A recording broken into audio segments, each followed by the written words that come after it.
move the board approve the agenda as presented. Second. Nick, Yes. Jen, Yes. AJ, Yes. Dan, Yes. Drew, Yes. Karen, Yes. motion carries. All right. Of course, we're missing Ms. Reed tonight, but she'll be back in the chair next month. I'm not sure if we have anybody here tonight for public comment, but the next part of our agenda is for public comment, and speakers may address any subject concerning Liberty Public Schools and or education. Board members will not engage in debates or discussions with those speaking, other than to seek clarification of their comments. Speakers will address the board from the podium, are asked to keep remarks concise and to the point, and will not repeat what someone before has said. A person or persons may speak only once at the meeting. If several patrons wish to speak on the same topic, the board president may restrict the input to one or two spokespersons. Each speaker shall be limited to 3 minutes. Profane language or comments that constitute a threat to the safety of others is prohibited. Spontaneous comments from the audience will not be tolerated and may close public comment. In the event board members agree the normal flow of business is being unnecessarily delayed, they may, by majority vote, waive or end public comment. Concerns brought forward during public comment may be addressed by the superintendent or appropriate staff members, usually within a week, and this is part of our policy, board policy BDDH, which governs our participation at board meetings. If we do have cards available for people who wish to submit to public comment, and those should be in the back, I believe. So if anybody has them, I don't know if we have any. Do you have one? The cards are at the door, so if we have any submissions, they can hand them to Denise. Other than that, so just proceed. Our next item on the agenda is our consent agenda. Our adopted rules of parliamentary procedure, Robert's Rules, provide for a consent agenda listing several items for approval of the board by a single motion. Documentation concerning these items has been provided to all board members and the public in advance to assure an extensive and thorough review. Items may be removed from the consent agenda at the request of any board member. Have a motion? I move the board approve consent agenda items 4.1 through 4.7. Second. Nick, Yes. Jen, Yes. AJ, Yes. Dan, Yes. Drew, Yes. Karen, Yes. motion carries. All right. Next we have reports. Yeah, first item under reports from administration is Dr. Moore in our Innovation and Learning Report, so we'll welcome her to the podium. Good evening. Good evening. Summer school is over, but we still have some great things going on in Liberty Public Schools.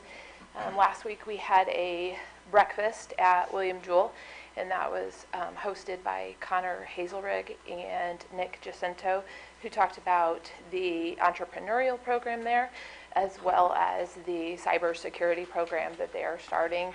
And really, they focused on how they can partner, how they like to partner with Liberty Public Schools in both of those realms. So Karen was there. Thank you for attending that. It was for teachers and administrators. And so I thought we had a really good crowd of people who came and learned. And from that, one of our computer science teachers ended up going to the cybersecurity camp that Nick Jacinto put on. It's actually going on this week, and it is for juniors and seniors. They're piloting it this year with some of our students for free to see how it goes, and then next year they will offer it to students around the Northland, but they wanted to use our students as kind of their first go at it, and it's been going really well, so we're excited to see where that leads us. We are just about 2 weeks away from welcoming our new staff, which is unbelievable that we're already there. As of right now, we have 78 new certificated teachers, counselors, speech-language pathologists in that realm. We have 3 days planned with them. We are going to focus on 5 areas of the graduate profile. We'll have students, cabinet members, administrators, and teachers joining us to speak to our new staff. So we're excited to see you all there on that first day and welcome them. Immediately after that, staff return the next week. Our theme for this year is Leave a Footprint, and we're really focusing on belonging and the relationships that we as staff members form with our students and how we can impact them, that when they leave us, that we kind of leave our footprint and that they remember us. We're going to have a staff kickoff on August 15th, the day before convocation. So we are working on a kind of just a kickoff where all certified staff will come together. Typically we do elementary and secondary separate, but we're going to do everybody together this year. And then we are going to have 2 hours of professional learning. That learning will focus on belonging, high effect instructional strategies, ADHD, anxiety, staff wellness. Rebecca Fisher will be here to talk about that, AI, and then real world learning. So there's about 20 sessions for each of the 2 areas for them to pick from. And those were chosen from our feedback in February from the teacher saying this is what we want to learn more about. Then finally included in this month, we did our dropout prevention evaluation. So we've done a few of those throughout the year, just really trying to look at different programs. Obviously, we first looked at PLP, we've looked at AVID. We felt it was really important to look at this since COVID to see that our numbers have really kind of fluctuated, and that when COVID came, we started to see a little bit of an increase in our dropout, and that has continued. We've worked diligently to get that back down. So I just wanted to use some highlights. Again, we saw an increase in the dropout and some failure rate increases and decreases into attendance. That was a few years ago. Since then, we've really worked to identify students earlier to put some more practices in place.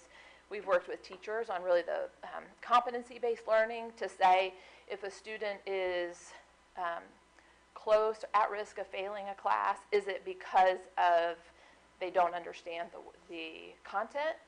Do they not have the skills, or is it work ethic? Are they not coming to class? What is it? And then try to work through that. We revamped our credit recovery program 3 years ago, and really over the last 2 years we've started to identify students earlier. We were focusing on juniors and seniors at first, and now we're actually going back and looking at the end of your freshman year, are we getting them?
Dr. Meisenheimer have worked with all of the principals this summer on the tiered systems of support and what interventions those look like.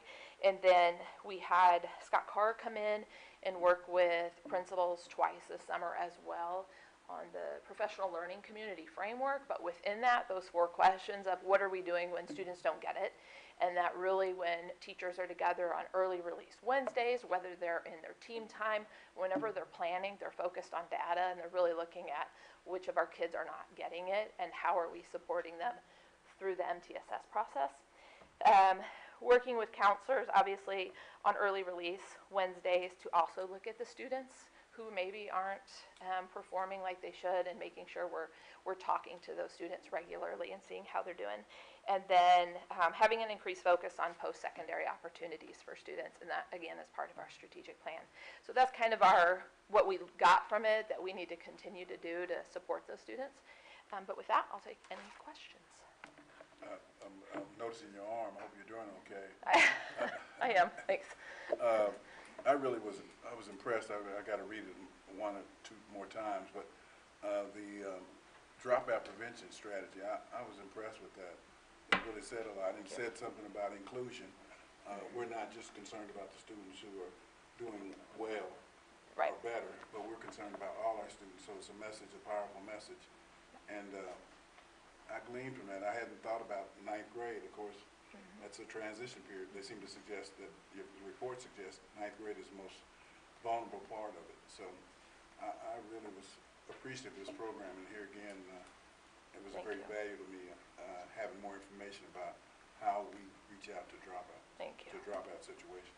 We continue to look at that freshman year to see if we need to do something a little bit different and maybe do more of like an advisory as opposed to flex, so that they have some of that guidance so they can learn, because they're learning some of those habits that are taking them on through high school, whether healthy or not healthy. So we're hoping to just provide them with kind of healthy study habits and work habits so that they're not facing some of these issues. I too really appreciated all of this information, and it's a fabulous report. One thing that I wondered about that we've discussed previously is maybe using part of that second semester of 8th grade to implement some of these AVID type techniques so that they are prepared by the time they reach 9th grade fall, because that's been a very challenging semester, is freshman year, first semester. And so I wondered if we couldn't back it up just a little bit and start implementing some of those into the 8th grade year. Yes, and actually, I'm glad you brought that up as far as AVID goes, that Ryan Dom is working with it. He was AVID trained early on when we started this, so with him being at the middle level now, that's been very beneficial. So he's starting to work with the other buildings on what are some of the things we could do. And then we also have 2 teachers, I think they go next week or the week after, but 2 teachers from Liberty Academy who are actually going to go and be trained in the AVID elective process, so that they can take some of those strategies back to Liberty Academy and utilize them. This kind of piggybacks on that, but as I was reading through this evaluation, I was thinking back to the visit to Liberty Academy and just the anecdotal stories from individual students. And so, I mean, so much of that is there are so many options for kids to get caught up, to help, Yes. to even have programs set up that, develop their own programs. And so I was just going to say, I appreciate all those options, but you just don't think about how many options there are, and some of it is Yes. communicating that to kids. I really appreciate this report. I don't know if it's the graphs or the different ways you put it together, but it's easy.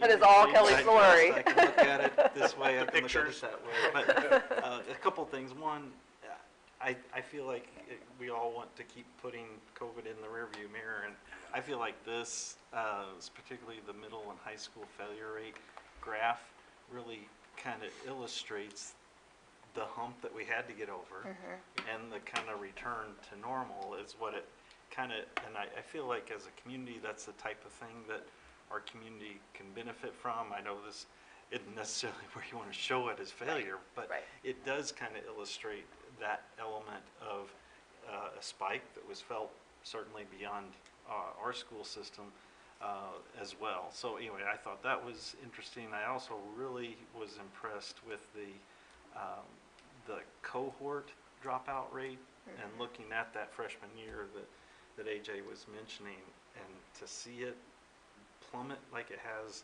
I just think that's very impressive. So I agree, the freshman year seems to be a great one to monitor, just from a transition standpoint, and so many things coming at the kids at that year. So I think that's great to see. Compliments to the staff and for yourself in pulling this report together. I think it's very informative. Thank you. Not unhappy about the decline, but that decline would be those individuals haven't graduated yet, or their cohorts have not graduated yet, right? Correct. So that 2023 number, we're looking at freshmen becoming sophomores. But that's I mean, I understand that that's the dropout rate as freshmen. So they count it each year. It's so hard how to explain it. They count it each year, the year that they drop out. And then the other piece is that if they drop out again, or like if they come back and then they leave again, they're counted. So this isn't, so is this cumulative? I'm not guess reading it as a that way. cohort, that's how you're reading it? I'm You're reading it as it. we should anticipate 3% dropout rate as I a see. benchmark I- in my, but I I don't think know. that it's this last group that now it has lowered. Got it. I was thinking that it was a snapshot of each cohort as freshmen and what that dropout rate was. Perhaps. I'm reading that as first freshman year is 2023 and 0.3% Right. have dropped out. So that would be 0.3% of the freshman class have dropped out from last year. Right. Next year, I would expect, right, based on trends, that should go back up. So as we look at this on their If senior it's year. cumulative. If I it's guess. cumulative, that's Yeah, right, yeah. if it's cumulative, yeah. You're right, I'm reading this as cumulative. I'll get clarity Okay. on that piece of it, And of some of how that- they do that, because it's difficult for me when you see the numbers and then you Yeah. say like, is that our seniors? And they say, well, they're counting them by their freshman Got it. class. So yes, I'll get clarity on that for sure. Which all of this somewhat goes back to the first page for me, it's attendance. It And is. I love all the programs we have to get kids engaged and caught up and all that stuff, but if they don't want to be here, we've Correct. lost them. So I don't know if you don't have it right now, that's totally fine, but I would just be curious as to, has the team come up with anything that they need that they feel like would help drive attendance? Because if we get kids in seats, in class, participating, feeling like they have a need to be here, I think this begins to resolve itself, just looking at the data points pre-pandemic versus where we're at today. Well, I don't think, if I were to speak for them right now, Yeah. I would say I don't know that they need anything. I Okay. do think it is focused on belonging, and Yeah. as a teacher and as a staff, that you are checking in on those kids. Yeah. And I would go back to what Ridgeview has done this past year with calling, with writing postcards, with Yep. sending information to families. And as a result of that, we saw their attendance continue to increase because parents were like, oh, they missed my kid. Yeah. You know, and I need to get them there. Or, you know, my kid has maybe missed 5 days, but I didn't realize that made their attendance an 83%, whatever that might be. And so I think by doing those measures, it's really manpower of just doing that and having somebody continually focus on that Yep. and get that information out to families. I think the high school is, you know, you may get calls and emails that say your kid was tardy today or they were absent to fifth hour. And some parents don't necessarily like that, but I think the majority of parents have found that favorable so that they know they can ask their kid, why weren't you in fifth hour today? And then they can go and clean that up. And then that alone helps attendance. Bob Citro and Kelly Slurry also went out to every building and made sure every single admin assistant was doing attendance the exact Yep. same way, because we found some discrepancies in that, well, they were marking people at a field trip and they were marking people excused. And so we kind of made sure that everybody was on the same page to help. But truthfully, to me, it goes back to a kid wants to come to school. Yep. They want to learn. You make it learning engaging and fun, and the teacher cares about them.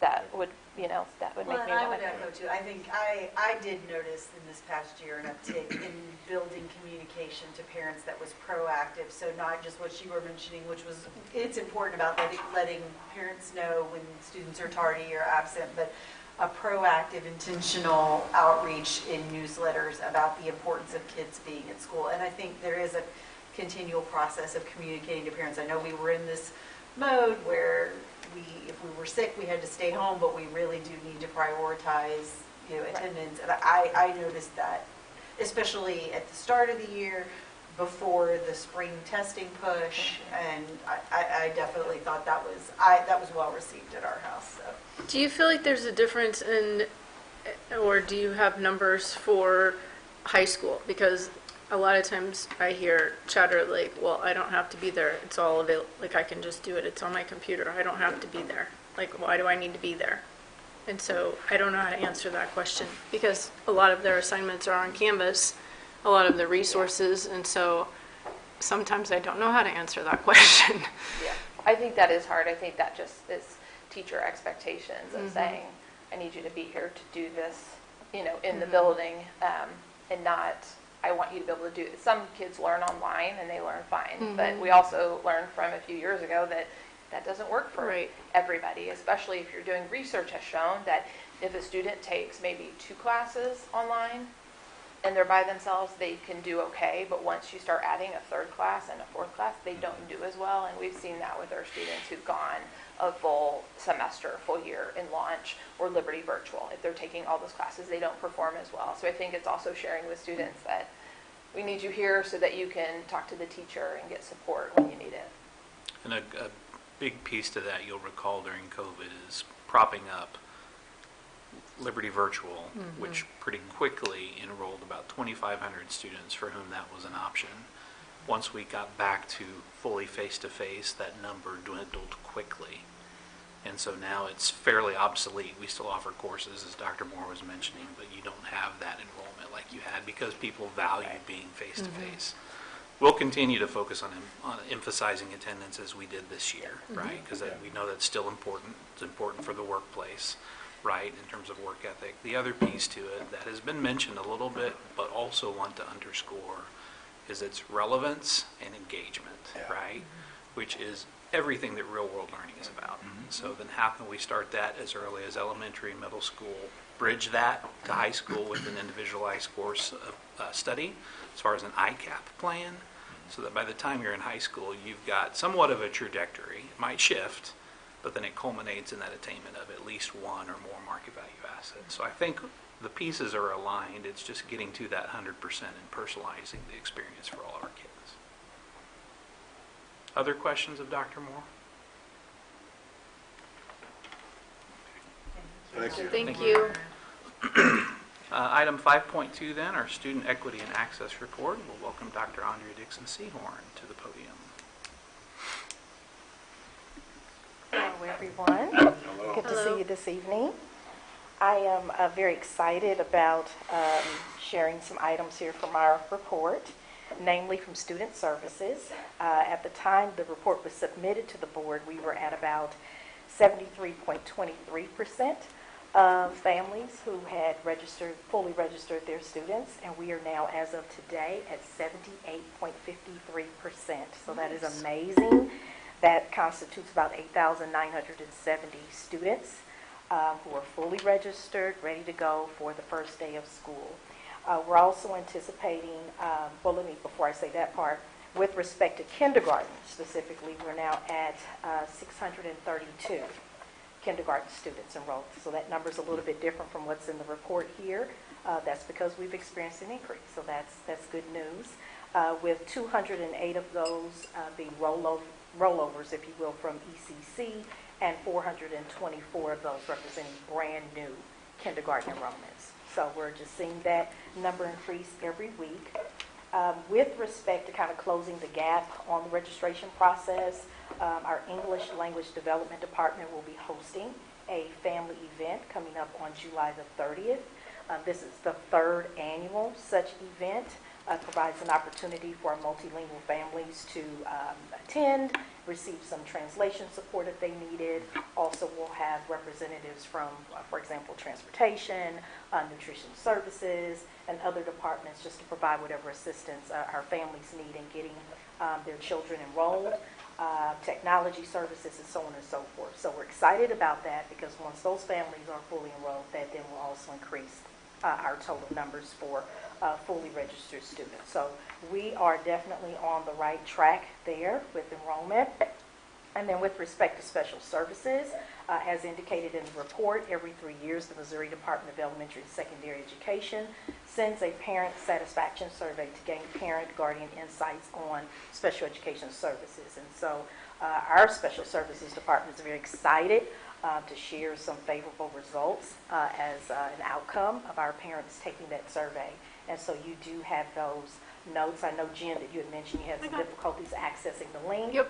Okay, but we wanted to But make sure you thank had a you for hard copy. printing it for me. Okay, wonderful, wonderful. So those are just highlights from the report that I wanted to Oh, share, that's okay. and I'll gladly take any questions if you have any. I just want to ask one question about the English Language Development Department, the returning student registration event, which I think is amazing, and I love that we do that. How do they find out about that? They find out about it because our English language department, we now have a full-time coordinator, but then other members of that team are communicating with the So families it's like to a let them personal know. invitation? Right, Okay. personal invitation to let them know about Wonderful. the event, absolutely. That's amazing. I asked on average how many families attend, and so we're talking about roughly 100, give or take, families and students. I love that they have a personal invitation, though. Absolutely, absolutely, personal invitation. Other questions of Dr. Dixon Seymour? I just want to thank you again for all the work that you've done with the equity action plans and the efforts of everybody across all the equity cadres and the work to support our 8th graders as they take our field trips. I think that the Kaufman Foundation grant has been tremendous and transformative for our district, and I'm just really excited that this work will be ongoing.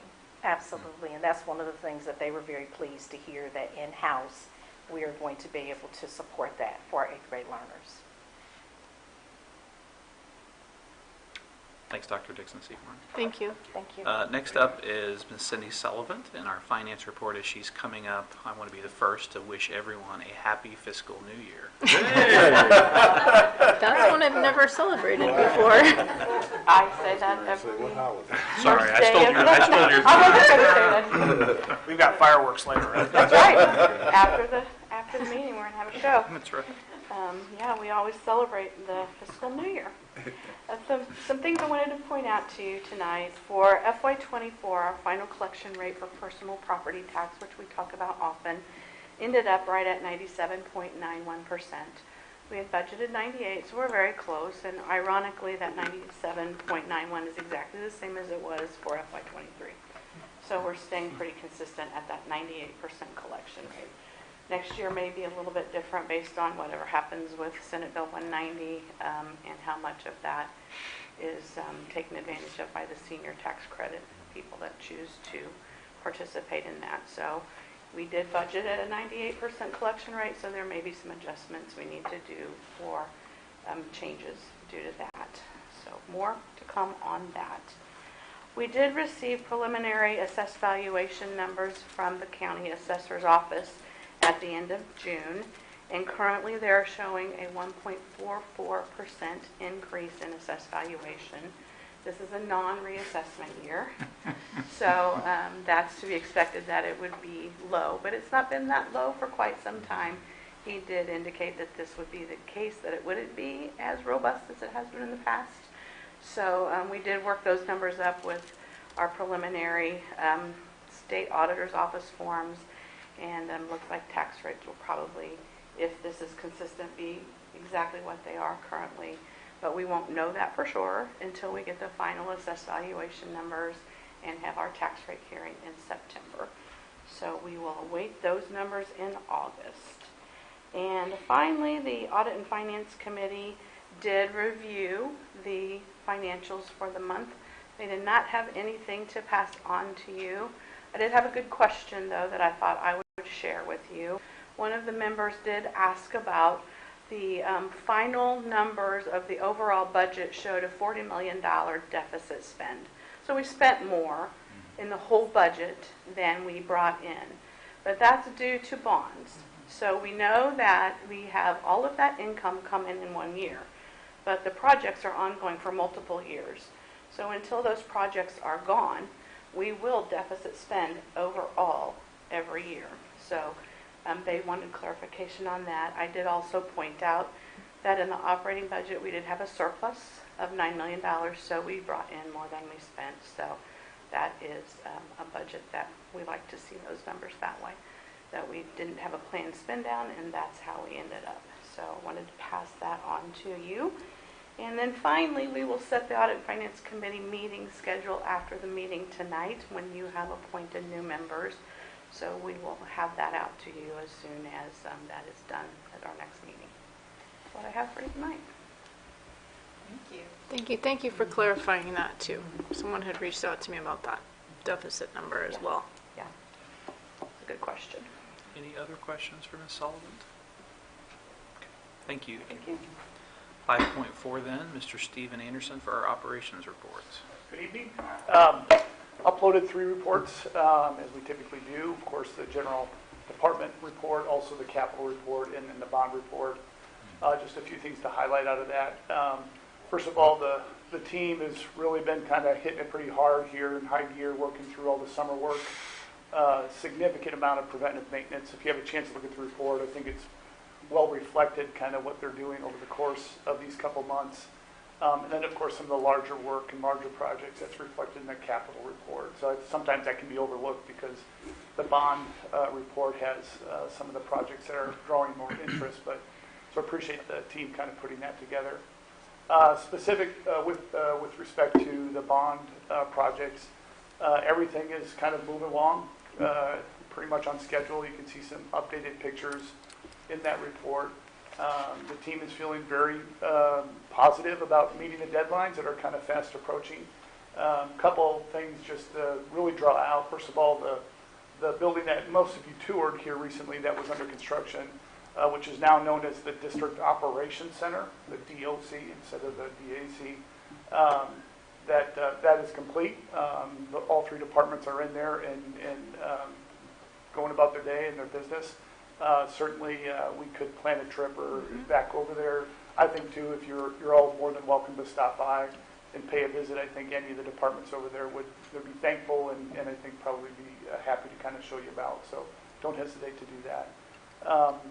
So that. Also wanted to mention Kids Zone. Whereas I know summer school is over, summer camp is in high gear as well. I think we have about 430 students in that program. And they're just busy all day long and getting out and doing field trips. And so appreciate the work of that team as well. And last week, we had our operations staff retreat. And just wanted to share appreciation to that team. We had Corey Shear come and kind of lead the group for a better part of a half a day, a little bit beyond a half a day. And what he really insisted upon, which I'm thankful that he did, is he wanted, in addition to the department directors that report into operations, he wanted to also invite that next tier of leadership. So we had a group of about 24, and they all really enjoyed, one, being invited in, but also the work that took place. And so just was thankful for that time, and thankful for Corey helping us out. With that, I'd be happy to take any questions. Any questions for Mr. Anderson? On the drinking water tests, any of those back yet? No. So when you're replacing those, is it just the unit itself, or do you have to go back into any of the supply We've line? not had anything significant kind of back in. We've had a lot of stuff right at the immediate faucet level. Even some aerators were kind of causing us some issues. So I think they've had good success kind of with that initial wave, but we're waiting on the retesting right now. So we didn't have really anything too significant in terms of investment for repair. And just to reemphasize the communication plan to families regarding the whole get the lead out process and findings and results. We've had other districts reach out to us who may have been caught on their heels asking what we're doing to be able to kind of get that next step out and that information out. So appreciate the operations team for doing that. I did one other thing I should mention. Epic, so they have kind of put the foundation and footing in there. They were scheduled to tilt up the walls beginning the end of next week. That was delayed because the crew had a job that was rained out where they're at now. So the week of August 5, I think, is when they come out. That gets a little disruptive because that's when we're starting to see the return of staff and then soon students. So it'll be a little bit more challenging to kind of put that in place in construction with people in the building, but we have a plan for that. We'll have to clear out a pretty significant portion of the building because of restrictions on making sure there's a proper fall zone in case something really awful happens, which it will not. So just want to let you know that those walls will go up August 5, kind of in those few days after August 5. All their interior work's about done too, right? I think they'll be real close with the other elementaries as well. Yeah. You've also welcomed 2 new directors, right? The directors, Mr. Lovelady in security and Mr. Jones in transportation. They were great to show, they showed up for the retreat, which was good. An extraordinarily busy season, so Yeah, thanks pretty to good. everybody on your team and you for and the contractors for all of the work that's going into it. It's definitely visible around the community, like the new fields, it's very exciting to see the new support services building work and all of that. It's great. Feels like Newkirk Novak flag is based out of Liberty now. Yeah. See their trucks everywhere. So, And actually, several of their key members they're Liberty parents, which has been Yeah. kind of convenient. All right. Thank Thanks, you. Mr. Anderson. Next up then, our Human Resources Report with a year under her belt, starting year 2, Dr. Sarah Marriott for our HR reports. Good evening. So this is the time of year I like to really keep you guys updated as to where we are with staffing. So that information was shared in the Friday report, but I want to give you what has happened and transpired since then. So we currently have only 4 certificated staff positions open for the current school year. We have early childhood, a high school position, a special education position, and a fine arts position, but there are plans in the works for all of those so that all those classrooms will be covered. We hired 80 certificated staff members for this coming school year, and not unique, but I do want to share that we have 48 classified openings. That is typical because many of those are 10-month positions, and so there's frequently that turnover with those positions. But that's across 7 departments. But our classified team has really done a great job of trying to be proactive in addressing those vacancies. So they've launched the new Transportation Ambassador Program. We have new recruitment messaging through social media posts. We're going to use Meta and Google Ads. And then a variety of virtual in-person hiring events are coming up. And then you'll soon see some new graphics and visuals through our work with Guild Collective. Those will be launched soon. We met with Kelly Services this week and want to share some good news regarding our substitute fill rates for the 23-24 school year. So some final numbers. For our teaching staff, we had a fill rate of 95%, which is 14,368 absences. And then our paraprofessional rate was lower at 66%, which was 2,324 absences filled. And that equated to an overall, when we combine everything together, a fill rate of 89%, which is a 12% increase from the 22-23 school year. So we're seeing a good trajectory in Kelly Services' efforts to make sure that our classrooms are filled. And we have the highest fill rates on Wednesdays and Thursdays, and then not surprisingly, Mondays and Fridays are the lowest filled rates. We did employ 506 unique substitutes worked in the district last year. From Kelly Services, they indicated too that there is a preference of many of the substitute staff that they really enjoy working in Liberty Public Schools, and then they even noted some specific administrators in schools that do an exceptional job of making sure that our substitutes feel welcome. So, and one key piece that Kelly Services is going to, they just implemented over the past month to 2 months, is that they are offering a free substitute certification program through DESE. So it's a DESE approved program for Kelly Services candidates, and so Kelly Services absorbs that cost of that, and so that will be another incentive for people who are interested in being substitutes but maybe don't have those prerequisites needed. And then on Thursday, our cross-disciplinary team is going to meet to have further discussions regarding staff well-being, and at our June meeting we identified some key points.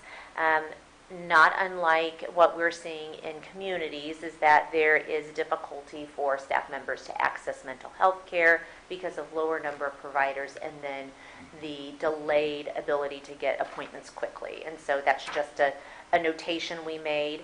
About 5% of our staff utilize the Employee Assistance Program, and so we are prioritizing ways and brainstorming ways in which we can share that information more proactively with our team members so that they can utilize those free resources that are available.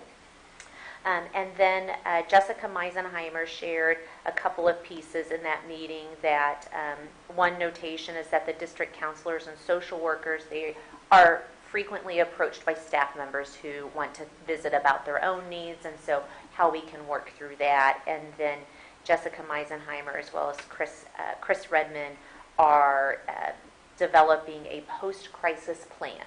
So in the event of a crisis, what is going to happen afterwards? And so they've been diligently working on that. And then the last piece that I just wanted to share is that Team Liberty meetings dates have been set. Those have been shared out, and our first meeting is August the 27th. I'll take any questions. I have one. Oh, No, ahead. go ahead. I just wanted to note that I read, I think in the Friday update, 15% of the certificate hires were people of color. And that's a 9% increase Yes. over last year. So it says that, I know it takes a number of things, but you're in leadership, so I thank you. Oh, thank you. And it definitely is a team effort, and Dr. Copeland and Tanika Brown are critical components of that and have done really an exceptional job of prioritizing that for the district. Thank you. Tell them thank you. I will do so. Regarding the 50 classified vacancies, currently, are they in one sort of specific area that we're seeing the most vacancies, and is that similar to previous years? It's spread out across a couple of departments, and so transportation is one, but I would say that Jeff Baird, our prior transportation director, near the end of the year, they were almost completely filled, and so they're trying to do some proactive of, not overstaffing is not quite the right word, but making sure that they have plenty of reserve staff available too. And so some of that factors in. We have a high number of paraprofessionals. That's typical, though, as we do see that turnover from year to year. And that is due to just a lot of changing demographics, as well as changing demographics with our staff members who fill those roles. And then custodians, I believe, is the next highest fill rate. And that is, again, kind of that ongoing cycle. But all of those departments are working very hard to make sure that they're trying to get ahead at the beginning of the school year so that they have that reserve staff available to make sure that all of those essential positions are filled. As you were talking about the substitutes, do we have like full-time substitutes? And if so, is that number steady, or have we changed that number at all? We do have full-time substitutes, and we have them in all of our buildings. We do have 3 full-time paraprofessionals as well. And Kelly Services reported that the majority of them are returning for next year that filled those roles last year. There are a few vacancies, but I believe those are going to be filled within the next few weeks, as they were just kind of making some final preparations to approve those. But we're not changing our number? Not at this time, no. What's desired? We continue to evaluate that and making sure that we're adequately staffing, and if we ever get to a point, let's say mid-year, where we've noted some continued struggles, then we'll pull the team together and see if we do need to, would that help resolve the issue, add some additional full-time staff members. Which Northland districts is Kelly supporting this coming year? They are no longer supporting North Kansas City, and so they are supporting us, not necessarily Northland, but I believe Lee Summit as well, and I don't know the others off the top of my head. Okay. PenMac was in kind of integrated into the region. Right. Here recently, they came out of Southwest Missouri, and so they've started to establish themselves. So I think several districts have moved to them. You would think moving from one to the other that then gives us all of those subs, but we all tend to compete for the same sub pool. So hopefully this next year we'll see gains above and beyond what we even saw this year.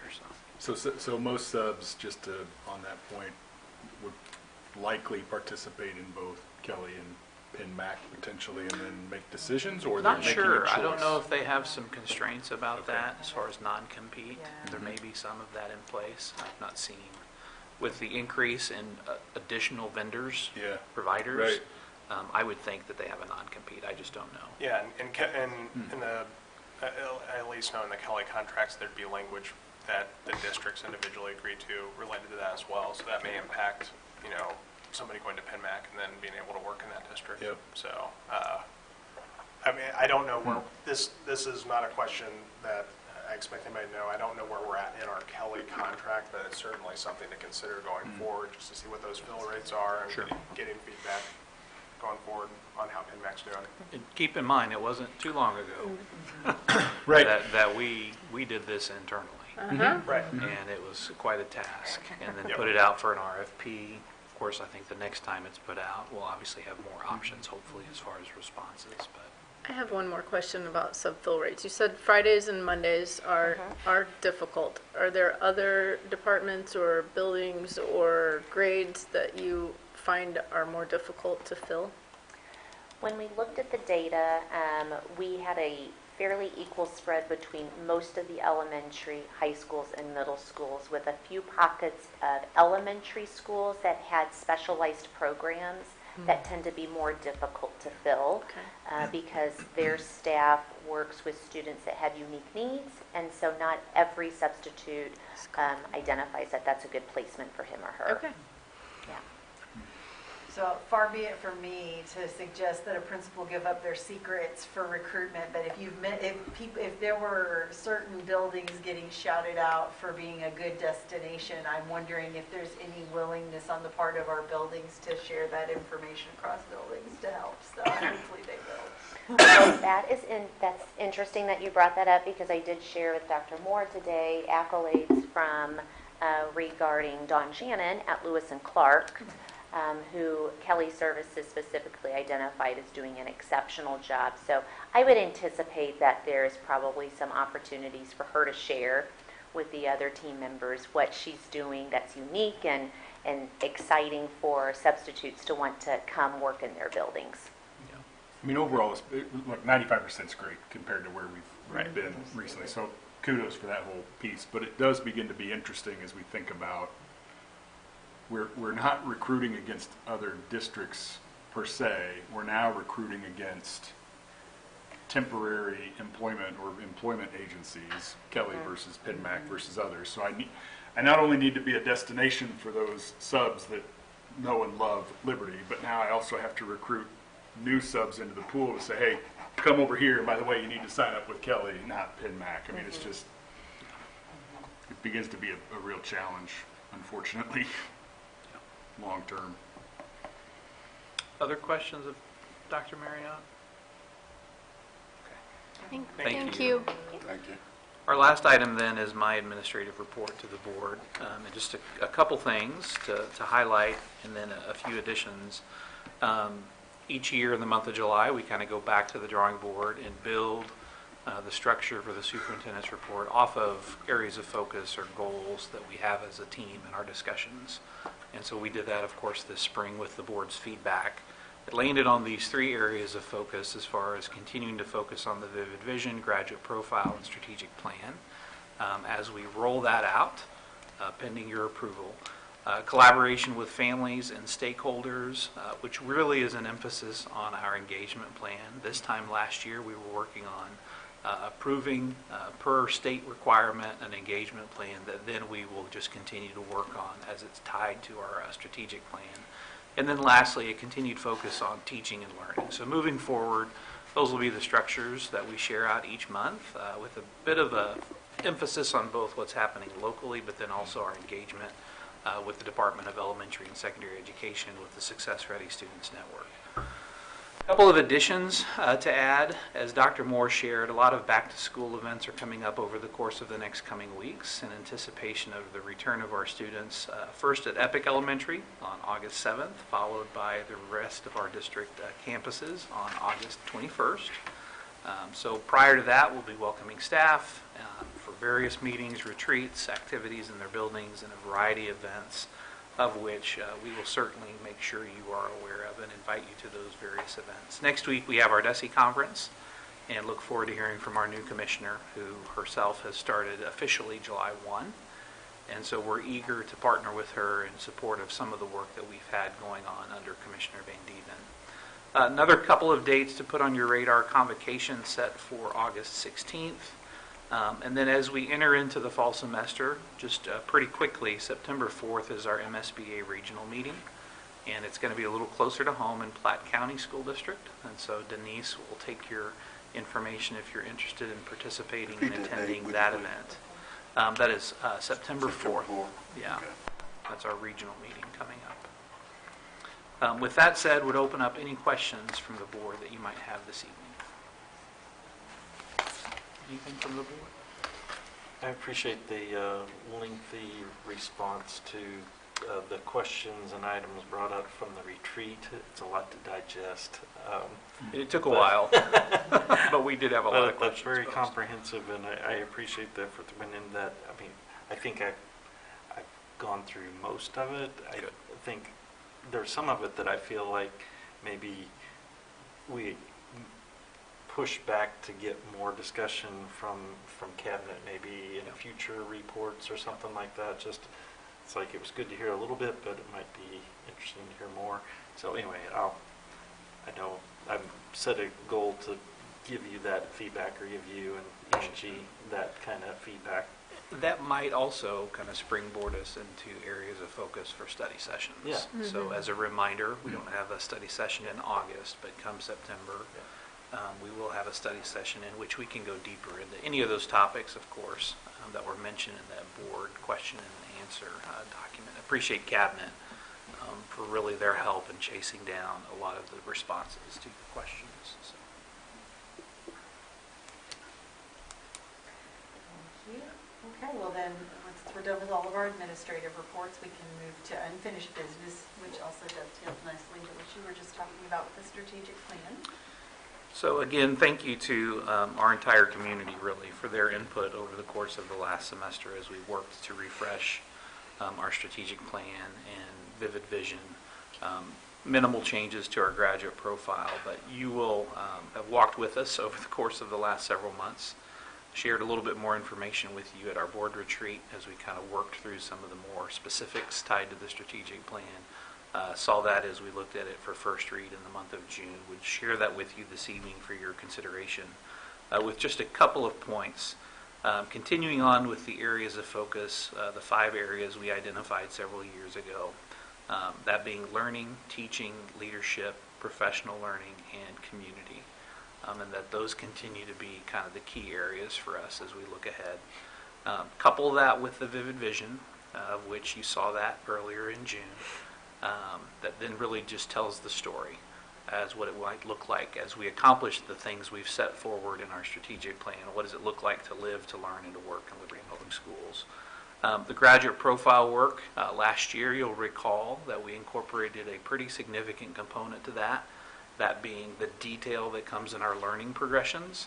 Began the process of rolling that out. That will take a while as we think about what that looks like at pre-K through grade 12. So that work will just continue through the Innovation and Learning Department, but also through our professional development focus and how do we equip teachers to understand the grad profile, let alone how to incorporate it into their respective content areas. The other thing that I would remind us of is that moving forward, once it's approved, then we just continue to do the work, report to the board, much of which was shared this evening in our administrative reports. That will be an ongoing monthly emphasis. But then as we accomplish things, we'll celebrate that, but then also identify areas that we want to move forward with. Our time frame historically has been in the fall. We'll bring back a list of recommendations for changes, celebrations. We'll work the plan this year, so you can anticipate in the fall of 2025 coming back with another annual review and refresh, so to speak, and we'll just continue that over the course of the coming years. So I would present the strategic plan to you for your consideration this evening. Any discussion? Appreciate the opportunity to review it over the last couple of months and participate in the feedback. Yeah, It represents a lot of work, stakeholder input, everything in between. We've had the opportunity to talk about it, so. It's a pretty document, but then when you click on it, there's so much information. There's a lot of content. There is a for lot sure. of content, so, I Yeah. mean, just the surface is pretty, but there's so much behind it. Definitely. I move the board approve the 2024-2025 LPS strategic plan. Second, Nick, Yes. Jen, yes. AJ, Yes. Dan, Yes. Drew, Yes. Karen, Yes. motion carries. Great, thanks, everybody. And then we can consider some new business, including our Audit and Finance Committee appointment. Yeah, another group of volunteers like yourselves that serve in the capacity as Audit and Finance Committee members over the course of the last 2 months, for the sake of our public and making them aware, our board has interviewed prospective candidates for serving on the Audit and Finance Committee. Wanted to turn it over to Cindy Sullivan to walk us through this next item of business as we think about those for this coming year. So just, again, as a refresher, Audit and Finance Committee is a subcommittee of the board, and they are responsible for assisting you with reviewing the financial aspects of the district. It consists of up to 7 members that you appoint. They rotate through on a 3-year term basis.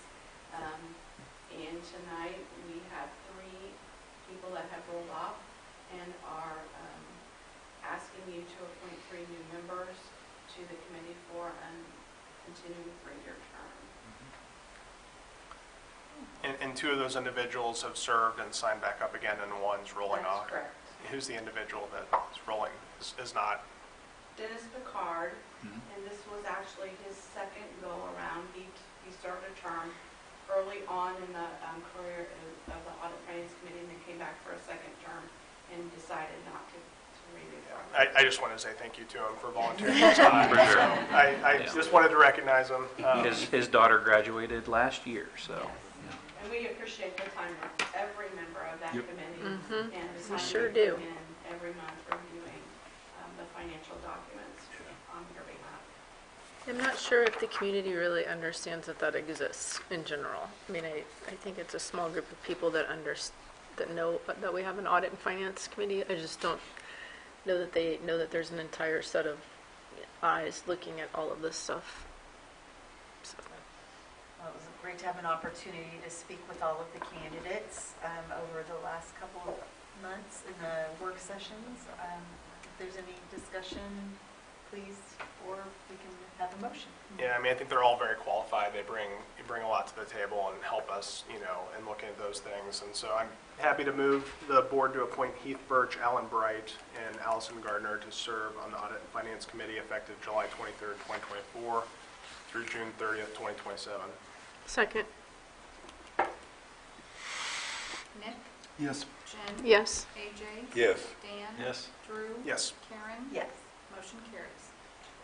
We have the LPS organizational chart also to consider. Yes, thank you. One of our annual items this time of year is kind of a reset of our organizational chart. So you have presented in front of you on your packet the 24-25 LPS org chart.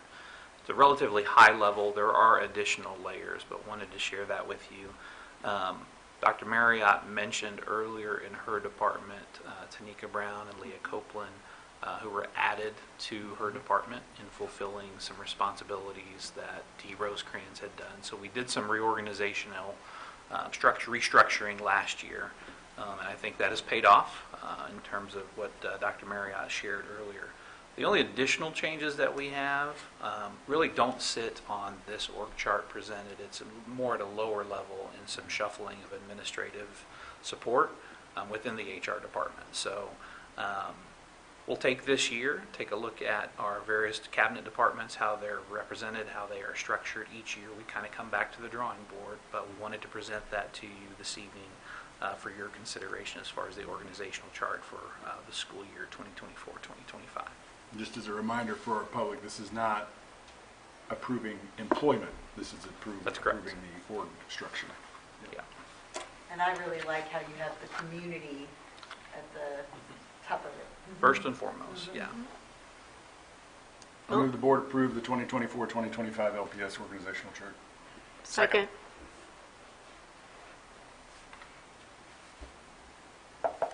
Nick, Yes. Jen, Yes. AJ, Yes. Dan, Yes. Drew, Yes. Karen. Yes. Motion carries. Policy updates for review, not voting. Correct. You have two sections under 7.3 as far as board policy updates. We received a pretty substantive packet from MSBA earlier in the month of June regarding some things to consider. So those are shared with you for first read. The subsequent piece are some administrative procedures. You'll recall some conversations around updating handbooks, and so there are some of those changes that have been reflected in procedures. Procedures don't necessitate action, so those are presented to you for information only. You will see those policies brought back in August at our August monthly board meeting. We are already working with our administrative team on reading through those. Some of those changes we're fine with. Other changes don't necessarily fit with what we do in Liberty Public Schools. So you will see some change in language to reflect what we actually do in Liberty Public Schools within those policies. The other thing that I would mention, earlier this spring, we know from the federal level there were some changes that were recommended as it relates to Title IX. And so we have gone through, reviewed, we've looked at some, and participated in some training. There are some things happening in the legal realm that are kind of slowing things down. So really, we're kind of in a holding pattern, for lack of a better word, as it relates to policies. We've connected with MSBA on multiple occasions in seeking their guidance. We've even sought advice from legal counsel. So at the time being, until further notice, our Title IX processes are going to remain pretty similar to what we've experienced in the past, particularly as it relates to policy. And we'll be watching and monitoring to see what changes are necessary as we monitor the national landscape and what's going on at the federal level. So anything to add to that, Dr. Marriott? Okay, more to come. That is one of our favorite phrases around here. So. And because we don't have an August study session, if we have questions about any of these policies and things, should we just reach out? Yeah, as always, don't hesitate if you have questions. Certainly we'll try to track down an answer for you. But you will see some changes when we get back together in August on some of the language, particularly on a couple of these as it relates to school districts receiving gifts, but then also non-resident teacher students and their ability to attend the district. We've got to clean some of that language up to really reflect what we actually do in Liberty Public Schools. So we're working with legal counsel already on some of those pieces. Okay? So you're saying that some of those pieces may not be, They will differ be different. slightly from what the Yes, sir. state has recommended. Gotcha. Yeah. And in that process, what we've done is we will always confer with MSBA to ensure that they're okay with Right. that. We want to make sure that we're adhering to statute, but then also kind of the legal requirements. So thanks for mentioning that.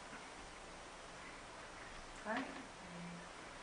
We'll look at bond program change orders. Yeah, 7.4 are some change orders associated to our most recent no tax increase bond issue. If you've been around, you know that change orders are commonplace when it comes to construction and facilities. So we're going to turn over to Mr. Anderson to walk us through this particular item this evening. Keep in mind it reflects really about 6 months worth of work. And then going forward, we'll look at shifting to reporting the information, I believe, on a monthly basis. So, Mr. Anderson? Yeah, thank you. First of all, apologies. With the transition between Universal to Newkirk, this kind of got lost a little bit in the shuffle. I think we always have reported out the change orders to the board. They're always after the fact because they're happening in the field in real time. What we've learned is not all communities and districts do this, where they take the change orders to the board because it's built into the contract. So you've authorized it, but we always feel this is good form to kind of put in front of you the things that happen all day long when we're out there managing these projects.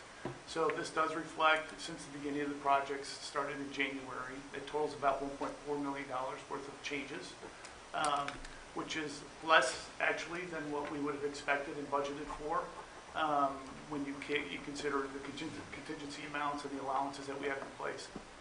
It's also a good time to mention that the standard percentages that are included for contingencies, especially for projects like this, we actually have a lower contingency amount. We're able to do that. I think we have a more engaged team on the district end that helps us kind of manage that money a little bit better in real time. And so we actually kind of operate a little bit below what the going standard is for percentage of contingency. Just thought I'd point that out. So really this just reflects kind of the totality of those change orders.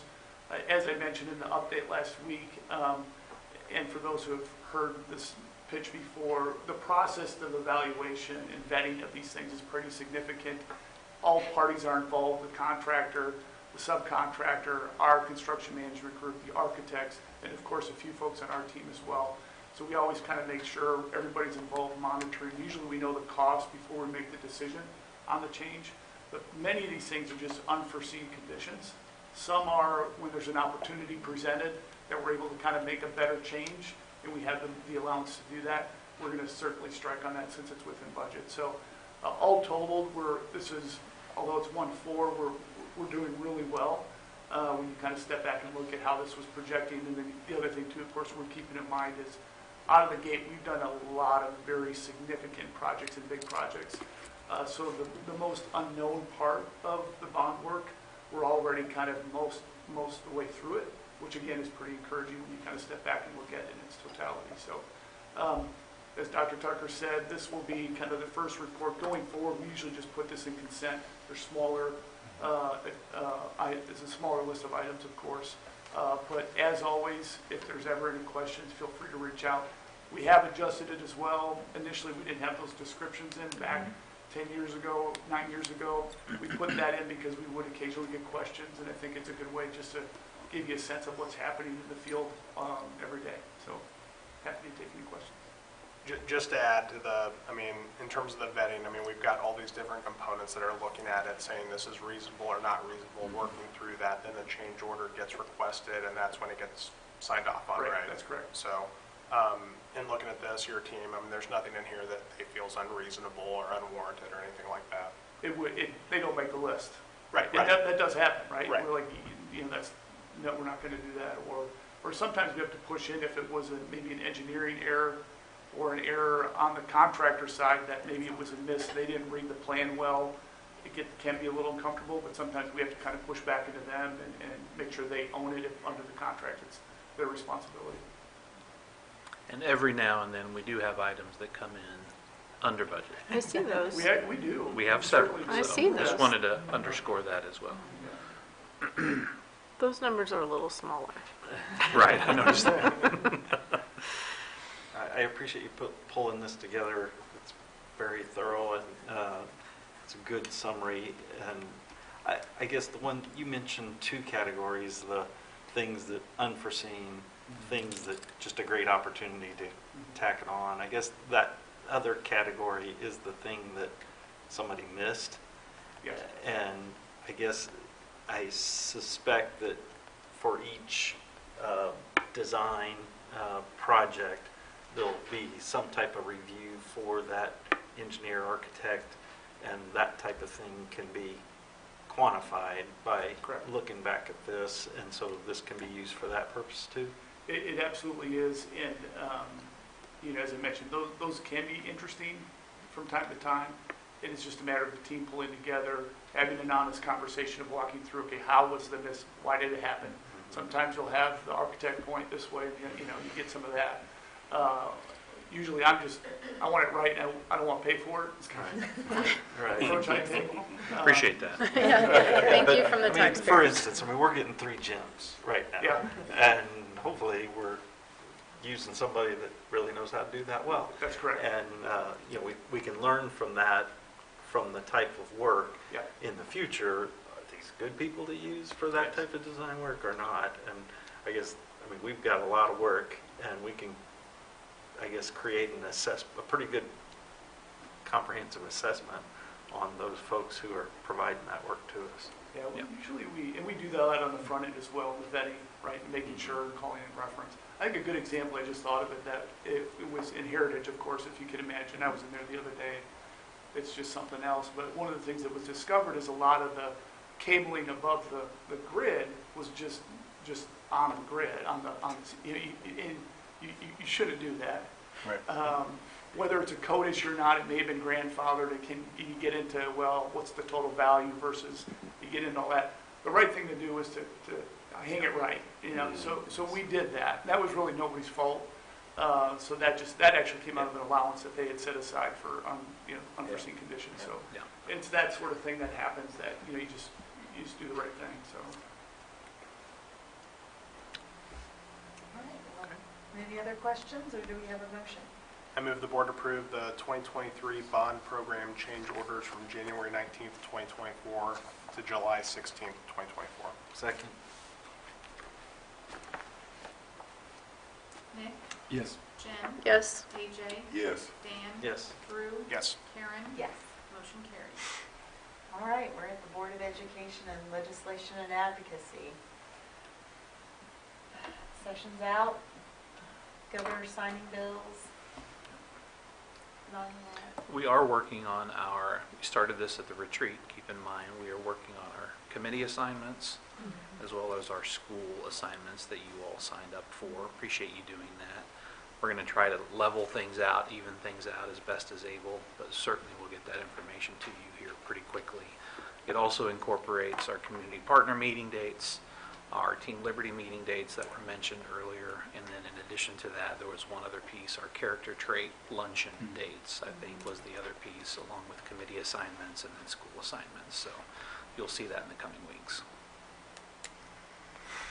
And I appreciated you mentioning the fall regional meeting, and then, of course, annual conference is earlier than usual this year, so that's October 17th through 19th, and I think we need to have 4 people, inclusive of the superintendent, attend to get the governance award, which of course we want to try to go for again.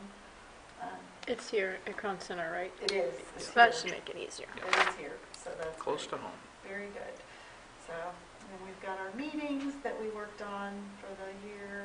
So, any other remarks other than that we'll be glad to see Angie back with us next time? Thank you for filling in. Yeah. Yeah, good job. Happy to do it. Very good job. Happy to do it. Anything else?